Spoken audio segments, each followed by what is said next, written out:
Dasar anak bodoh, kamu bikin malu mama tau gak? Masa nilai matematika 30? Sering mendengar perkataan seperti ini? Atau jangan-jangan Anda yang sering mengatakannya? Apakah kualitas pendidikan seorang anak itu hanya semata-mata ditentukan oleh nilai matematikanya? Ada lagi.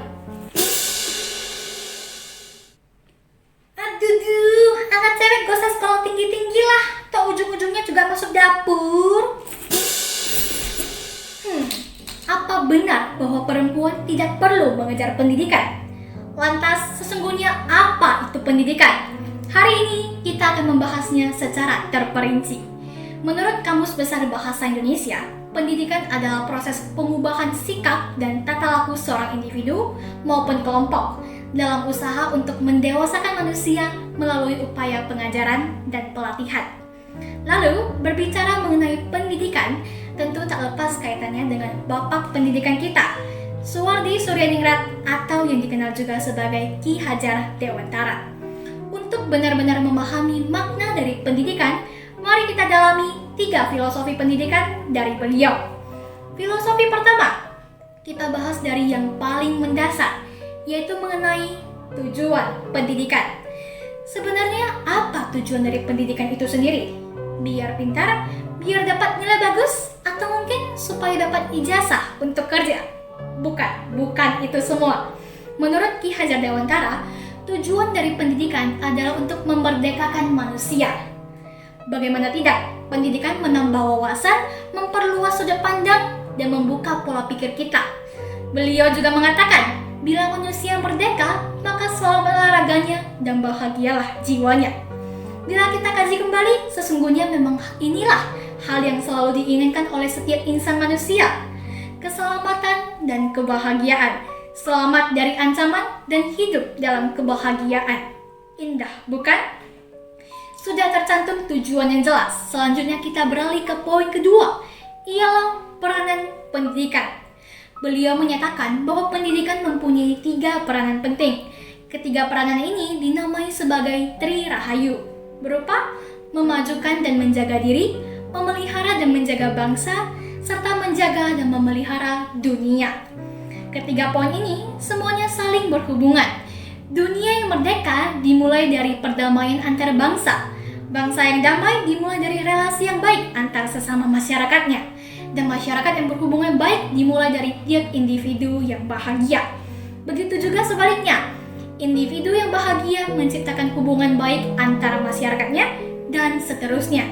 Jadi semuanya saling berkaitan dan memengaruhi satu sama lainnya. Ya, itulah peranan pendidikan. Sekarang kita masuk ke poin terakhir, poin ketiga, mengenai konsep pendidikan. Beliau menyebutnya sebagai trikon. Kontinu, konvergen, dan konsentris. Kontinu artinya berkelanjutan. Apa yang kita capai hari ini merupakan hasil dari apa yang kita pelajari kemarin. Konvergen maksudnya adalah ilmu harus dari berbagai sumber. Beliau sendiri memodelkan pendidikannya dari berbagai gagasan dan pemikiran ahli luar negeri. Di antaranya Montessori, Froebel, dan Rabindranath Tagore. Konsentris artinya meskipun belajar dari konsep orang lain, namun harus disesuaikan dengan identitas dan konteks yang ada dalam kehidupan kita masing-masing. Baik, perbincangan kita mengenai filosofi pendidikan dari beliau tuntas sampai di sini. Bisa kita simpulkan bahwa apabila dilihat dari kacamata Bapak Pendidikan Indonesia, pendidikan adalah sesuatu yang sangat indah dan mulia. Namun sayangnya, sepertinya pola pikir dan pandangan masyarakat akan pendidikan saat ini mengalami sedikit penyimpangan. Bahkan Menteri Pendidikan kita sendiri, Bapak Nadiem Makarim, pernah berkata, sekarang ini pendidikan kita di Indonesia cenderung bersifat memaksa. Apabila seorang anak sudah kelas 4, maka level matematikanya harus di kelas 4. Kalau sudah kelas 5, harus kelas 5. Mau anaknya ketinggalan atau tidak, ia tak peduli. Padahal semua anak berkembang di bidang berbeda dengan kecepatan yang berbeda-beda pula. Itulah mengapa di saat Bank Dunia melakukan riset, ditemukan bahwa rata-rata anak di Indonesia terlambat 2 tahun dari kurikulumnya. Sebagian dari mereka yang di atas rata-rata mungkin mampu mengikuti, maka dicap sebagai pemenang. Sedangkan mayoritas yang tertinggal inilah yang seringkali dicap sebagai pecundang. Ironis bukan? Parahnya lagi, para orang tua masih kerap kali menjadikan nilai akademis sebagai tolak ukur satu-satunya untuk mengetahui kualitas pendidikan dari sang anak. Begitu nilainya rendah, langsung dicap bodoh, bego, goblok, dan masih banyak lagi. Stereotip negatif ini seringkali disepelekan, padahal berdampak sangat besar terhadap kesehatan mental seorang anak. Seorang pelajar SMP asal desa Bangun Mulia, Dwi Ramadan Nufronida, yang berusia 14 tahun, nekat mengakhiri hidupnya dengan gantung diri. Penyebabnya tak lain adalah karena kerap kali dimarahi oleh orang tuanya lantaran nilai sekolahnya tak memuaskan. Ini hanyalah satu contoh nyata di antara begitu banyak kasus lainnya yang tidak bisa saya sebutkan satu persatu. Riset bahkan menunjukkan sekarang ini hampir 90% dari keseluruhan pelajar Indonesia tidak menikmati aktivitas sekolah ini. Malahan terasa seperti beban. Pendidikan yang sesungguhnya adalah solusi dari banyak permasalahan yang harus kita hadapi, seringkali malah berubah menjadi penyebab depresi dan frustasi. Sampai kapan kita ingin bertahan dalam lingkaran yang penuh tekanan ini?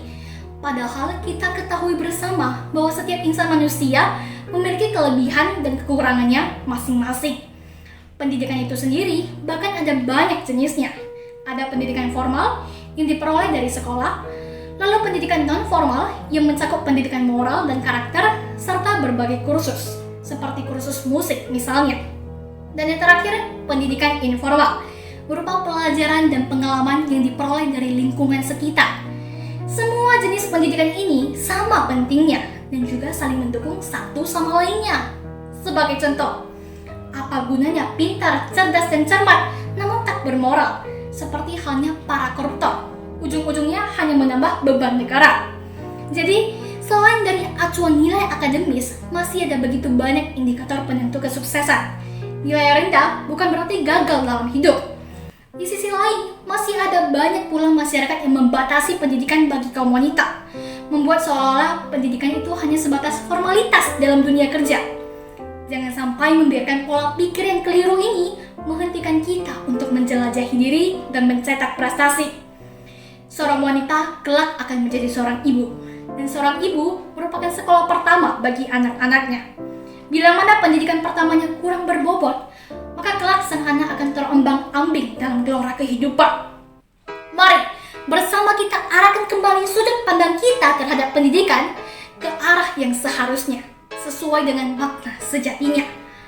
Pendidikan itu bukan hanya tentang angka atau sekadar ijazah untuk melamar kerja, tapi pendidikan adalah senjata utama bagi kita untuk menghadapi dunia. Saya Valerie Feni dari SMA Sutomo II, Sumatera Utara. Terima kasih atas perhatian Anda.